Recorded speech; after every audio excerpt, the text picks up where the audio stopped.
안녕하세요. 정말 오다 보니까 저 도청 앞에쯤 이렇게 버스 타고 오는데 벚꽃이 정말 만발했고 네. 벌써 막 지는 거 아닌가 네, 싶어요. 맞아요. 네. 예, 어느새 느끼지 못하는 사이에 봄은 또 왔다 가는 것 같아요. 우리의 삶도 그렇게 왔다 가는 거 아닌지 몰라요. 사실 오늘 요 시간, 그 예비 법문 시간에는 지난주들에 우리가 공부한 거랑 이어가지고 포교의 공덕이라는 부분을 좀 알려드리려고 그랬어요. 그러니까 부처님하고 인연을 맺게 해준 사람, 포교라는 게 사실 별게 아니잖아요. 예를 들어 제가 이제 지난주도 생각을 했는데 영선법부님이 지난주 저녁 법회에 남편분과 함께 오셨어요. 지난번에도 한번 같이 오신 적은 있지만, 지지난주에 법부님 말씀하셨죠. 남편도 공부를 좀 같이 해야 좋을 것 같아서 가자고 지금 꼬시고 있다고. 그 말씀을 하시더니 이제 지난주 저녁 시간에 남편 되시는 성희 법부님하고 이름이 성희라고 여자가 아닙니다. 두 분이 같이 오셔서 공부를 하셨는데 사실은 포교라고 하는 것을 어렵게 생각할 일이 아니고 내가 공부를 해보니까 이만하게 내 삶에 도움이 된다. 정말로 우리가 공부해야 될 일이다. 그렇다면 기왕이면 내가 사랑하고 나에게 소중한 사람들이 이 가르침을 함께 배워서 함께 삶이 향상되기를 바란다. 이런 마음으로 공부를 전해주는 거, 공부 자리로 안내해주는 거, 이런 경전에서는 그렇게 말을 한 거예요. 부처님과 인연을 맺게 해주는 거, 그 부분이 얼마나 소중한가, 얼마나 큰 공덕이 되는가 하는 부분이 이제 경전에 나타나거든요. 그래서 제가 그 부분을 포교의 공덕이다, 포교의 공덕을 설한 경전이다, 이렇게 소개하고 있어요. 그래서 오늘 원래 그 포교의 공덕에 대한 이야기를 전해드리려고 했었는데 형편상 요 주제는 다음 주로 미루겠습니다. 그리고 오늘은 그냥 우리 함께 재미있는 이야기를 하다 보니까 시간도 많이 갔지만 법회를 시작하기 전에 이제 신부님께서 그 참 미운 건지 이쁜 건지 따님 이야기를 하셨고 그래서 제가 이제 생각을 해보니까 벌써 2011년 7월에 쓴 글이니까 한 4달 정도 빠지는 2년이 된 글이네요. 제가 출가하기 전에 낳아놓은 제가 그 출가하기 전에 아들이 하나 딸이 하나 있거든요.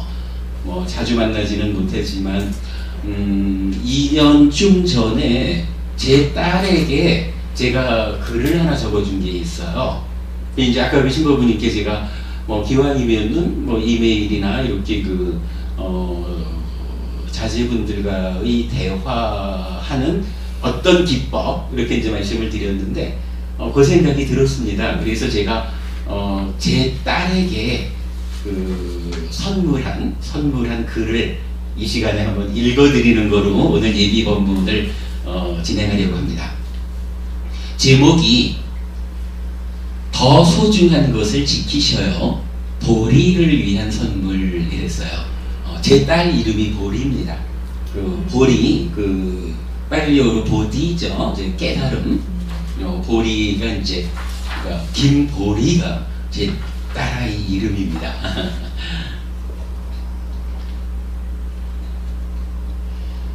늦게 출가한지라 아이가 둘 있지요. 9월에 전역하는 아들 재효와 대학생인 딸 보리입니다. 애비가 필요한 시기에 출가하였으니 좋은 애비로 자리하지 못할 것은 아이들 입장에서는 당연하다고 할 것입니다. 그래도 제가 출가지자로서 크게 흉잡히지 않고 사는 덕분에 요즘은 아이들의 저에 대한 인식이 훨씬 좋아지는 것을 느낍니다. 참 다행스러운 일이지요. 얼마 전에 보리가 전화를 했습니다. 친구와 술을 마실 거라 합니다.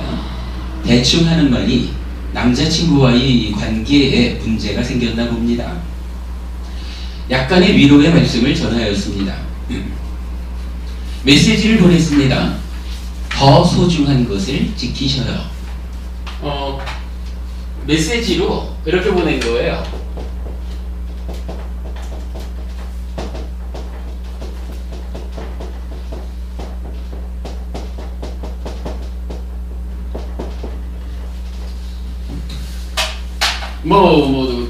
자세한 이야기를 잘 안 하니까 대략 이해하기로 아마 남자친구하고 좀 헤어졌거나 속상한 일이 있었던 것 같아요. 그러면서 친구하고 술 한잔 하러 이래 나간다 하길래 제가 메시지로 이렇게 보낸 겁니다. 더 소중한 것을 지키셔요. 그렇습니다. 우리는 살아가면서 늘 아픔을 겪게 됩니다. 몸이 아플 수도 마음이 아플 수도 있습니다. 어떤 사람은 이 아픔에 얼이 빠져 허둥지둥하다가 더 큰 아픔을 초래합니다. 어떤 사람은 이 아픔을 알아차리고 잘 관리해서 닥친 만큼만 아파하고 벗어납니다. 부처님은 몸을 닦지 못하면 즐거운 느낌의 마음이 압도당하고 마음을 닦지 못하면 괴로운 느낌의 마음이 압도당한다고 합니다. 또한 아픔, 즉 괴로움에도 과보가 있다고 합니다. 그리고 그 괴로움의 소멸은 가래를 소멸하는 것인데 그 방법은 8정도입니다. 비구들이여, 그러면 어떤 것이 괴로움의 과보인가? 비구들이여, 괴로움에 사로잡히고 그것에 얼이 빠진 어떤 사람은 근심하고 상심하고 슬퍼하고 가슴치며 울부짖고 광란한다. 그는 이런저런 괴로움에 사로잡히고 얼이 빠져 누가 이 괴로움을 소멸하는 한 구절로 된 주문이나 두 구절로 된 주문을 아는 자는 없는가? 라고 밖에서 애써 구하게 된다. 비구들이여, 괴로움은 어리석음이라는 과보를 가져오는 것이요 애써 구하는 과보를 가져오는 것이라고 나는 말한다. 비구들이여, 이를 일러 괴로움의 과보라 한다. 8정도는 8가지로 설해지지만 대표적으로 7번, 8번인 정력, 사념처, 바른 알아차림이지요. 화, 정정, 사선, 바른 삼매이니 위에서 말하듯이 어떤 사람은 이 아픔을 알아차리고 잘 관리해서 닥친 만큼만 아파하고 벗어나는 것입니다. 아픔에 사로잡히고 얼이 빠지면 어리석음에 더불어 해결 방법을 밖에서 애써 찾는 가운데 아픔을 더 키우게 되고 마음을 닦아 아픔의 마음이 압도당하지 않으면 내적으로 알아차리고 잘 관리해서 닥친 만큼만 아파하고 벗어나게 되는 것입니다. 그래서 보리에게 지금의 아픔을 내적으로 알아차리고 잘 관찰해서 이 아픔이 보리 안에 더 소중한 것을 해치지 않게 단속하라고 말해준 것입니다. 더 소중한 것을 지키셔요. 그런데 더 소중한 것은 무엇입니까? 경전에는 부처님 당시 강대국이었던 꼬살라국의 빠세나디 왕과 말리카 왕비가 대화한 유명한 이야기가 전해집니다. 왕에게도 왕비에게도 자기 자신보다 더 사랑스러운 자는 없다고 하고 부처님께서도 이런 개성으로 인정합니다. 마음으로 사방을 찾아보건만 자신보다 사랑스러운 자 볼 수가 없네. 이처럼 누구에게나 자신이 사랑스러운 법. 그러므로 자기를 사랑하는 자 남을 해치지 마세. 요 얘기는 좀 설명이 필요해요. 그래 중간이지만 부처님 당시에 이런 불교가 그러니까 겐지스강 유역에서 이제 시작을 했죠. 겐지스강 북쪽에서 가장 강력했던 나라가 꼬살라국이라는 나라고 겐지스강 남쪽에는 마가다국이라는 나라가 있어요. 남쪽인 마가다국에는 불교 공부하는 사람들은 되게 아실 거예요. 빈비사라 왕이라고 유명한 왕이 있고 강북인 꼬살라국에는 경전에 수도 없이 나타나는 빠세나디 왕이 있어요. 그러니까 이제 표현하자면 꼬살라국이 지금으로 치면은 미국이라고 할까요? 그러면 미국의 오바마 대통령쯤 되는 이 사람이 있는 거예요. 세계를 지휘한다고 하겠죠. 그런데 말리카라고 하는 왕비가 있었는데 아주 엄청 사랑한 거예요. 바세나데 왕이 말리카 왕비한테 어느 날 물어보는 거죠. 왕비요, 그대에게는 누가 가장 소중합니까? 운열버부님 남편 계셔요? 네. 그러면 운열버부님 삶에는 누가 가장 소중하죠? 제가 가장 이 공부하신 분은 정답을 바로 알아서. 근데 사실은 말이죠. 바세나데 왕이 말리카 왕비한테 왕비요, 그대에게는 누가 가장 소중합니까? 이렇게 물을 때는 왕이시여, 저는 그저 당신이 최고입니다, 이런 대답을 듣고 싶은 거죠. 그런데 이 말리카 왕비가 다 고민을 해보는 거예요. 분명히 바세나데 왕을 사랑하죠. 참으로 소중하죠. 그러나 깊이 생각을 해보니까 바세나데 왕이 소중한 이유가 나를 사랑하고 나를 지켜주니까. 결국은 가장 소중한 존재는 나 자신이더라, 이렇게 판단을 하죠. 그래가지고 왕이시여, 저에게는 제가 가장 소중합니다, 이렇게 대답을 한 거예요. 그 바세나데 왕이 속이 상했겠죠. 그러나 그래도 이제 바세나데 왕도 아주 훌륭한 그 부처님의 제자거든요. 공부가 된 사람이니까 그 자리에서 화를 내는 게 아니라, 그러면서 말리카 왕비가 다시 물어요. 왕이시여, 왕께서는 어떠십니까? 왕에게는 누가 가장 소중합니까? 이러니까 이제 바세나데 왕도 스스로 생각해 보는 거예요. 자기도 아마도 왕비가 그런 대답, 제가 가장 소중합니다, 이렇게 대답해 주기 전에는 아마도 그렇게 물으면 사랑하는 당신이 가장 소중해, 이렇게 말할 수 있었겠죠. 그런데 자기도 이제 깊이 생각을 해보니까 말리카 왕비도 소중하지만 말리카 왕비가 소중한 이유는 내가 사랑하기 때문에, 나에게 소중하기 때문에 그런 거죠. 맞습니다. 나에게도 내가 가장 소중합니다, 이렇게 이제 바세나데 왕도 대답을 해요. 그리고는 이제 여기서 두 사람이 고민을 하는 거예요. 두 사람이 다 부처님 제자니까 부처님한테 배우기로는 다 모든 사람들을 사랑하라 그랬지, 나 자신을 최고로 이렇게 생각하라는 말은 못 들어본 거죠. 그래가지고 이제 그 다음날 부처님을 찾아뵙는 거예요. 그리고는 부처님한테, 부처님, 어젯밤에 저희가 둘이서 이러이러한 대화를 나눴습니다. 우리가 잘못한 겁니까? 아니면 바르게 생각한 것입니까? 이렇게 부처님한테 여쭙거든요.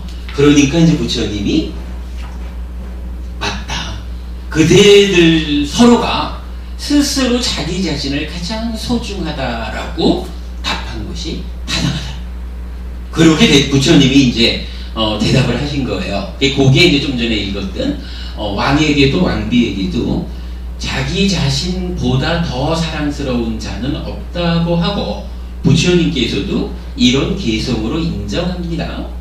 마음으로 사방을 찾아보건만 자신보다 사랑스러운 자 볼 수가 없네.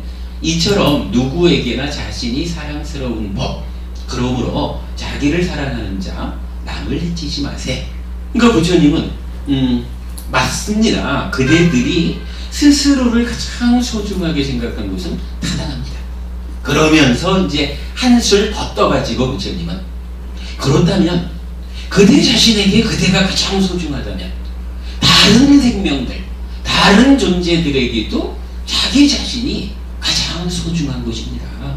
그러므로 자기를 사랑한다면, 내가 가장 소중하고 내가 행복하기를 바라는 스스로를 사랑하는 사람이라면 남 또한 그렇다라고 알아가지고 남을 해쳐서는 안 됩니다. 이렇게 부처님이 개성을 읊어주는 거예요.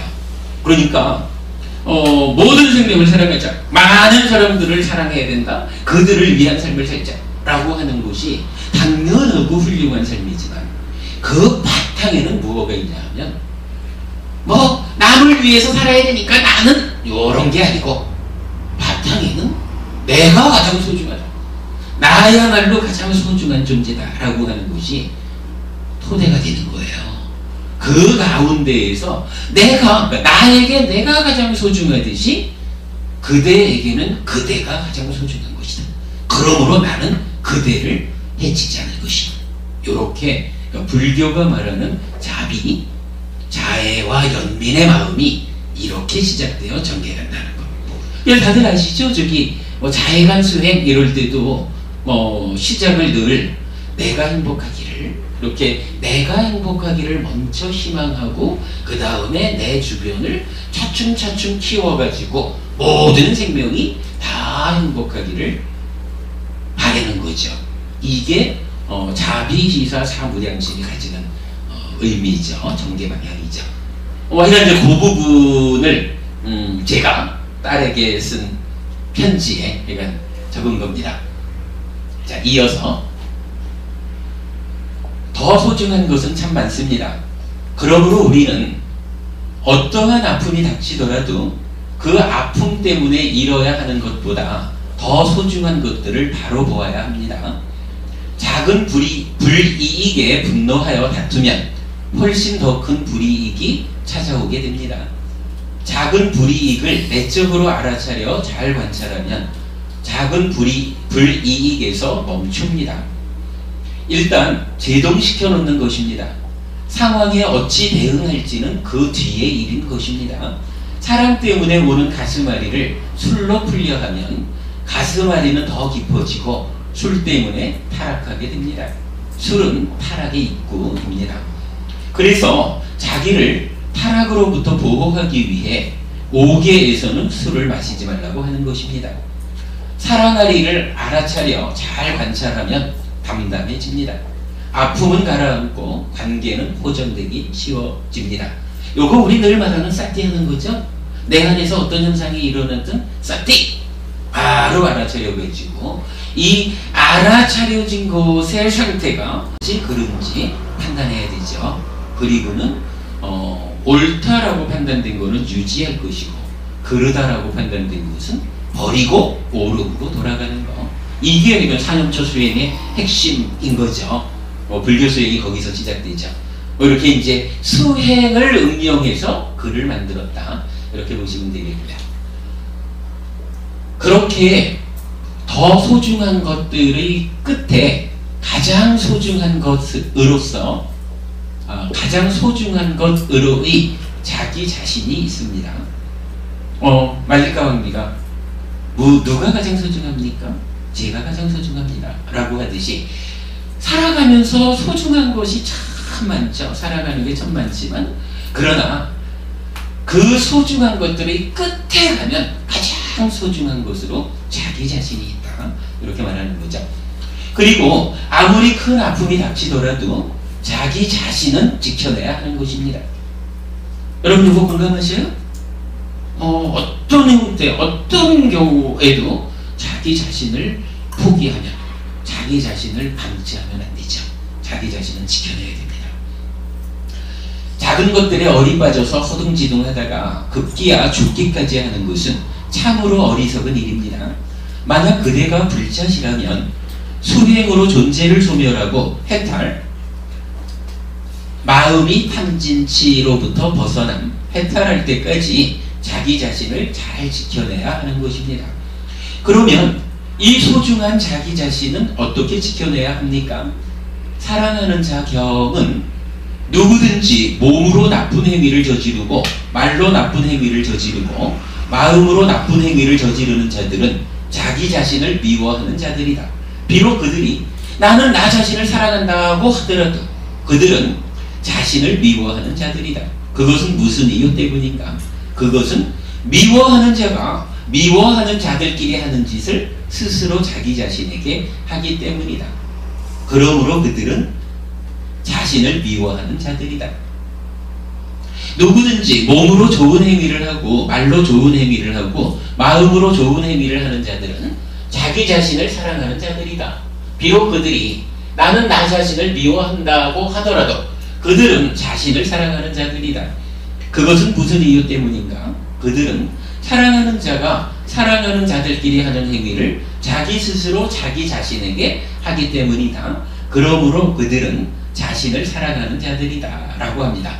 이게 무슨 얘기냐 하면 사랑하는 자경이라고 쌍유타 니까야 3번 쌍유타의 네 번째 경이에요. 이 경에서 이렇게 말하는 거예요. 어떤 사람이 나는 정말 나 자신을 사랑합니다. 나를 사랑합니다. 라고 이야기를 한다 해도 만약에 그가 몸과 말과 만으로 나쁜 행위, 몸과 말과 만으로 나쁜 행위를 한다면 그건 자기를 미워하는 자다 이런 얘기예요.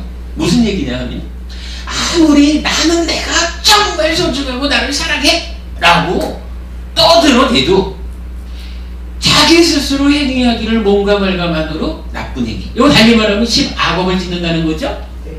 10악업이라는 게 뭡니까? 요 행위 자체가 가지는 특성이 괴로움을 만드는 행위, 이렇게 되는 거죠. 우리 충분히 공부한 거죠. 그러니까 나는 나를 사랑한다 라고 말하면서 실제로 행위를 어떻게 하냐 하면 괴로움을 만드는 10악업을 짓는다 이거예요. 그러니까 부처님, 그런 사람은 아무리 자기가 자기를 사랑한다고 해도 자기를 미워하는 사람이다. 왜? 미운 놈끼리 서로 하는 짓을 자기 자신한테 하기 때문이다. 멋진 표현이죠. 역으로 그러는 거예요. 어떤 사람이 나는 정말로 내가 미워요. 내가 미워 죽겠어 라고 아무리 자기를 스스로 힘을 봐도 이 사람이 몸과 말과 만으로 좋은 행위라고 했네요. 몸과 말과 만으로 좋은 행위, 착한 행위를 한다면, 달리 말하면 10선업을 짓는 거죠. 10선업이라는 게 뭐예요? 행위 자체가 가지는 특성이 행복을 만드는 그런 행위잖아요. 그러면 이 사람이 아무리 자기 자신을 미워요 라고 해도 사실은 이 사람은 자기를 사랑하는 사람이다 이거예요. 왜냐하면 10선업이라고 하는 사랑하는 사람들 간에 행위하는 그런 행위를 자기 자신한테 하고 있기 때문에 아무리 자기를 믿다라고 말해도 행복이 만들어지는 행위를 하고 살아가면 그는 자기 자신을 행복하게 만들게 된다. 그러니까 아무리 말로 뭐라 해도 이런 사람은 자기를 사랑하는 사람이다. 그렇게 말하는 거야. 대단하죠? 딸한테 쓰는 글이라 그런지 경전도 기가 막히게 인용을 했어요. 또한 자기보호경, 요건 이제 다음 이어지는 격이네요. 사랑하는 자경에 이어지는 5번째 격이네요. 자기보호경은 누구든지 몸으로 나쁜 행위를 저지르고 말로 나쁜 행위를 저지르고 마음으로 나쁜 행위를 저지르는 자들은 자기 자신을 보호하지 않는 자들이다. 비록 그들이 자신을 상병, 그러니까 코끼리 병사로 보호하고 마병, 말의 병사, 그러니까 기마병 이런 거겠죠. 마병으로 보호하고 전차병으로 보호하고 보병으로 보호하더라도 그들은 자신을 보호하지 않는 자들이다. 그것은 무슨 까닭인가? 그 보호는 밖의 것이고 안의 것이 아니기 때문이다. 그러므로 그들은 자신을 보호하지 않는 자들이다. 이런 얘기입니다. 군생활 하신 분들이 계시니까 또 군인의 아내도 계시고 전쟁터가 됐든 하여간 어떤 경우이든 여기서 지금 코끼리병, 기마병, 전차병, 보병 이러면 하여간 온갖 군대로서 나를 보호한다 이거잖아요. 그런데 그러한 보호를 아무리 굳세게 한다 해도 내가 몸과 말과 만으로 나쁜 행위를 하면 이것은 자기를 보호하는 게 아니다. 왜냐하면 코끼리 병사, 기마병, 전차병, 보병 이런 모든 것들은 그것으로 인한 보호는 밖의 것이지 안으로 내 자신을 보호하는 게 아니기 때문이다 이거예요. 요거 요즘 말로 말하자면 예를 들어서 부자가 돼가지고 돈을 가지고 온갖 방법으로 나를 방패막이 하면서 살아가는 사람 살아갈 수 있잖아요. 경제사회가. 그러나 아무리 많은 돈을 가지고 또 권력을 가지고 나를 보호한다 그래 봐야 이것은 밖의 것에 불과하다. 내적으로 자기 스스로를 보호하지 못한다. 행위가 몸과 말과 마음으로 하는 행위가 나쁘면 살아서도 언젠가는 그 과거 행위의 결과와 현실적 겪음에 의해서 괴로움이 만들어질 것이고, 아니면 죽어서라도 행위의 결과로 사람으로도 태어나지 못하는 지옥을 가든지 짐승에 태어나든지 악귀에 태어나든지 이런 결과를 맞이하게 된다 이거죠. 그래서 아무리 돈과 권력을 가지고 지금 나를 튼튼하게 보호한다 해도 몸과 말과 만의 행위가 나쁘다면 이것은 진정으로 자기 자신을 보호하는 일이 아니다. 이렇게 말씀하신 거예요. 이어지는 절반이 또 있겠죠. 누구든지 몸으로 좋은 행위를 하고 말로 좋은 행위를 하고 마음으로 좋은 행위를 하는 자들은 자기 자신을 보호하는 자들이다. 비록 그들이 자신을 상병으로 보호하지 않고 마병으로 보호하지 않고 전자병으로 보호하지 않고 보병으로 보호하지 않더라도 그들은 자신을 보호하는 자들이다. 그것은 무슨 까닭인가? 그 보호는 안의 것이고 밖의 것이 아니기 때문이다. 그러므로 그들은 자신을 보호하는 자들이다 라고 합니다. 요거 더 설명 필요 없죠. 그대로 역의 경우입니다.